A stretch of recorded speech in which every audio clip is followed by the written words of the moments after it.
Welcome to the Mod Golf Podcast, video edition.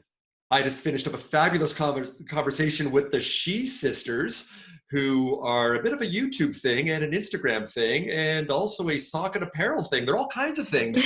So, like I said, we just finished up our audio portion of for the podcast, which will have a link down below that you can listen to afterwards. But I'm going to ask them some other different questions here, some premium content, if we will. So I'm going to start off with both of you here. So Kat and Is, welcome again to the Mod Golf Podcast, and perhaps you could introduce yourselves to our viewers.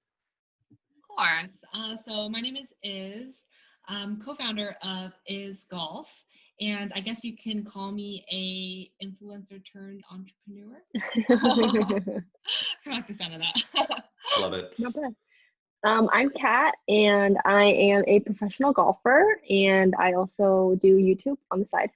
Nice. YouTuber. Yeah, /YouTuber. Slash YouTuber. You guys have a lot of slashes in what you do. So we talked about the fact there's this amazing intersection between golf, yoga, and entrepreneurship and socks that we're going to be talking about here. And now with what Kat, what you have going on also with apparel. So we got a lot of balls that we're going to juggle here. But like I said, we're going to keep this kind of short and sharp here because we do want people to listen to the amazing conversation that we just finished up. That's about 30 or 35 minutes long here. So I'm going to do something a little bit different here. I'm going to put you both on the spot. I'm going to ask some questions of who's better at doing what and what you think. Okay. I'm gonna start off with what I think I know the answer, because I've seen one of your YouTube videos where you've said this.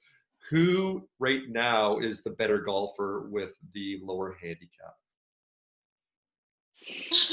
Oh, thank you.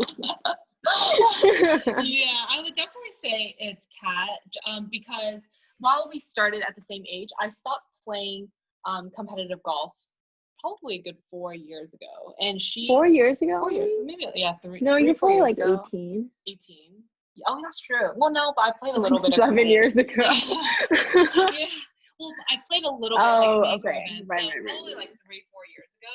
And for any golfer out there, they can relate that playing competitive golf is super different. It's extremely different than just playing recreationally. Yeah. So, and she just got out of college. Yeah, so I graduated in May, so my last tournament was this year.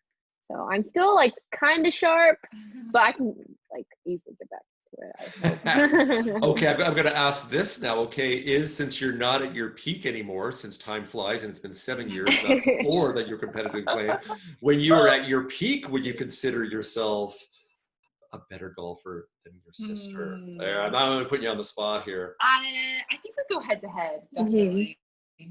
Yeah, you actually hit it pretty far, but like she chokes up on all her clubs, so like her irons are like 3 clubs shorter than mine. I don't know why. You know why? It's because I don't like to like swing out of my shoes with my irons. Like why? It's fun, more fun like that. Like a driver's swing in your iron, like your wedge shots. Okay, so I'll call that one a draw there. That was very diplomatic. You're saying at your peak, you're even. I think that's a bit lame, so I'm going to press you a little bit more here. Okay, right now where you are with golf, between, of course, with driving, approach shots, chipping, pitching, and putting, who's the better putter of the two of you right now? If you had to have a pressure putt, who would you want to take it, you or your sister? I think I could take you. Really? Yeah. Yeah. I've been putting pretty well with my new PX3 putter. Actually. Oh, that's true. Well, and she took my putter actually. The putter she has is mine. Yeah. So fun story is she had a belly putter. And it got banned in 2016. So. And then also I kind of like it, so I just made it into a counterbalance, and then it works pretty well. I would say on certain days, sometimes. So it works really well on the days I have to beat her. Your putting is actually pretty good. Yeah. But mine could be good too. Oh, see, this is what I like. I like it. They're getting a little confrontation here. This is good. Okay. Who, I think I know the answer to this one, but who is not only longer, but who is more consistent overall as far as driving, as far as strokes gained, I guess is the best way to look at it. Who's the better driver overall strokes gained between the two of you? So she hits it farther, but I hit it straighter. Mm. Yeah, her drive, when she hits it, it's like a bullet. It goes like 280 yards. But when she doesn't hit it well, it goes like that or it's that. I prefer this. So you still haven't answered my question here is, so you take your drive, your drive over the course of a round over hers? Oh, for sure. Yeah. Like Okay. for me, I'm pretty straight. Like sometimes I'll push it, but it won't like, be out of the bounds. push is like a rough. It ends up in the rough. Hers ends up OB, so I would take mine. I'm becoming more consistent though. Yeah. So gotta give me credit for that. Yeah. All right. Who has the better short game? Who's better toucher on the green? Yeah, I think I have pretty good bunker play, and I have soft hands. I get bunker anxiety. Yeah, she never. So funny thing, she never lets anyone stand behind the pin.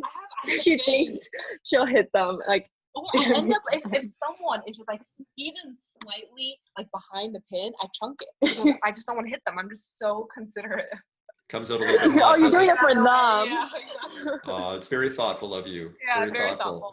Okay, so I'm going to give that a bit of a tie about who's better at doing what. I'm going to say, though, who's more flexible, I'm going to say is you're the yoga person in the household. So I'd say you're more flexible, and Kat, you're stronger. Who would win in an arm wrestle? There you go. Oh, she would definitely win.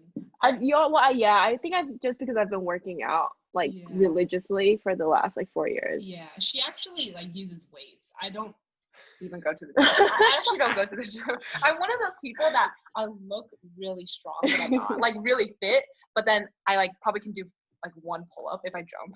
If you jump, you're already there. Yeah, I'm already there. Yeah.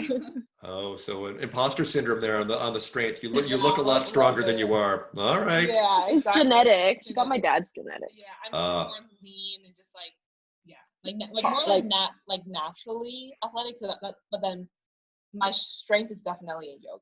Let's just keep it at that. Got it. Okay, fair enough. So hey, don't want to take up too much of your time here today, but let's talk a little bit about what you're doing. Let's talk about Is Golf and what you're doing to reimagine socks and what you're doing there, and the value proposition and your kind of your secret sauce and your differentiator. So tell us a little bit about Is Golf and the luxury sock brand.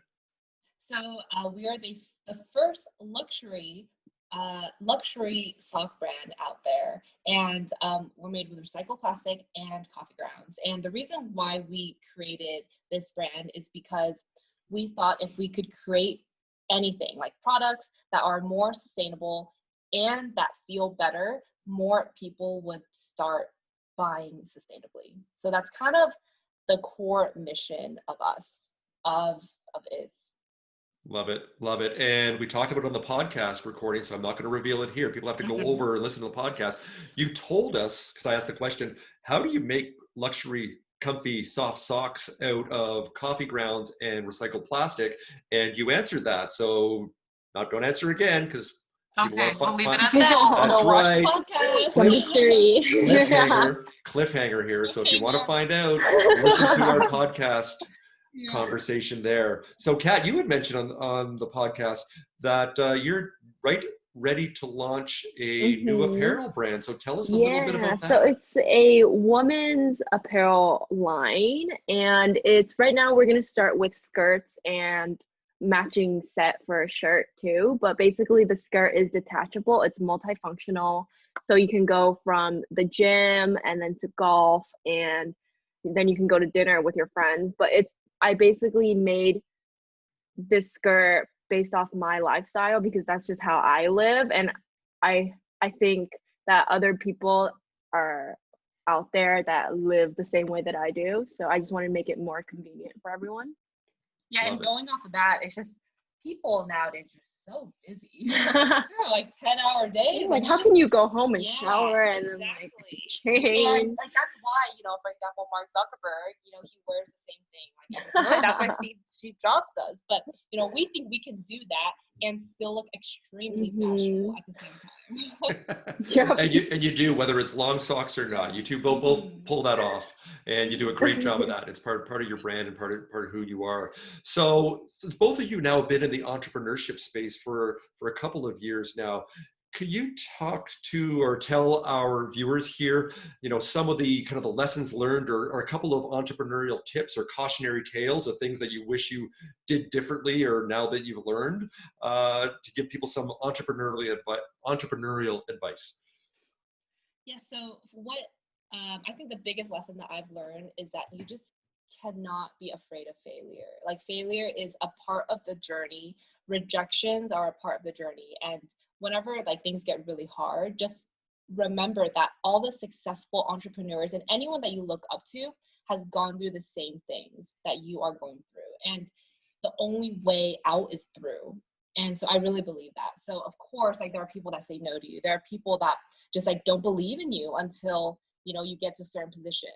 And you really have to thank those people and every single obstacle, I guess you could say it, that opens another door. happens because like they are the reason why you are like one step further and why you are doing it yourself, because you just stop relying on other people and you just have to keep going and remember that it's all a part of the process. That's such great advice. And Thank you. talking to both of you, seeing what you're doing here, you both embrace the really core qualities that entrepreneurs need to have, and that is curiosity and empathy, and as you talked about, tenacity and resilience, because there's going to be a lot of rejection, a lot of no's, and all those things are more like a skill. It's like almost like sharpening a knife or kind of honing a piece of steel for a sword. You kind of become tempered and harder as you go, harder in a good way, right? As far as more resilient. Yeah. And so a lot of people think, well, I don't really have all those things naturally, but I can talk about myself also in my journey that I'm in a completely different place where I was 7 years ago, where I am now. And that's part of the journey. It's not a straight line. Entrepreneurship ain't like this, right? It's like, it's like a roller coaster. Absolutely. Absolutely. Yeah. Kind of like your tee shots, it sounds like, Kat, from what I've heard. Yeah. I'm sorry. That was a bit of a burn. Sorry. Bit of a burn there. Bit of a burn. Sorry. That was for Is. Is paid me to say that one, actually. I know. I've been texting Colin under the table. Good stuff. I will also add that I think it is, going off of what you said of, what if someone says like, well, I don't have that. I think human nature really wants to protect you from it. So for example, I think it's very natural for humans to always look for the negative instead of the positive. And that's something you actually have to work extra hard not to do. So of course, it's so easy to feel like all the stings of rejections and the negative outcomes that happen like in your everyday life even. But we just have to like stop and focus on like the small, like celebrate the small wins and the small positive things, just like a good shot. Like taking that into golf, it's like many of us, when we hit a bad shot, we get really, really upset. And then we just say like, oh, like this is the most awful thing. And then when you hit a good shot, you should be celebrating those shots so your body remembers it. But you actually say, well, I should have done that anyway. And then it's just like the cycle, vicious. Right. I think people just focus more on the negative and hits them harder than the positive. Yeah. But it should really be switched. Yeah. So basically, to anyone listening out there, is like it's normal, but you really have to work extra hard to like switch your mind and view everything with a glass half full mentality. Isn't there something that you do every day that you write down positive? Yeah. So what I do every day at the end of the day, and every single day, whether it's been an awful day, a mediocre day, an okay day, a great day, I always do 5 positive things that happened during that day. And it starts to train your mind to look for the positives. And sometimes when nothing really happened, I'm saying, I had a great cup of coffee in the morning. I had like a nice stretch. I had like some good edamame. Like that's it. And then I love that.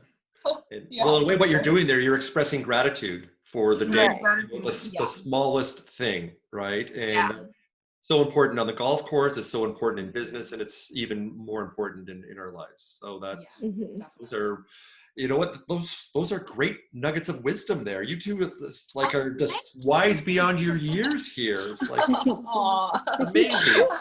amazing. So hey, well, I just want to finish up here by giving you two both the last word here. We're going to include everything, as I mentioned, in the comments below here, where they can contact you. But tell us where people can find out, where they can watch your videos with Shee Golf and find out about Is Golf and the other things you're doing.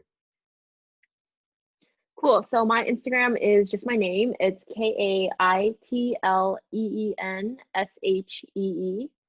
And mine is my full name too, ISABELLESHEE. So Isabel Shee and Caitlin Shee. Yep. You can find our YouTube channel, which is Shee Golfs. And your website is still in the works. But for Is Golf, if you're looking to pick up some luxury golf socks, you can go ahead to www.is.golf, and you can use a promo code of ModGolf15 for 15% off. Amazing. And we will include that promo code in the comments also. So Is Kat Shee. Amazing. I've enjoyed my conversations, both my conversations with you today. I'm really proud of everything that you're doing. It's awesome. I've learned a lot. I believe my golf game has improved just watching you. Oh, yeah. Well, I'm a 16 handicapper, so there's some work to do there. So getting there. And who knows, after this COVID thing, maybe we'll get together in real life and actually swing a golf club together. That would be amazing. That'd be great. Can't wait. Absolutely. All right. Great to see you both. Take care, and thanks for joining me Thank today on the Mod you. Golf Podcast. Bye. Talk Bye-bye. soon. Bye.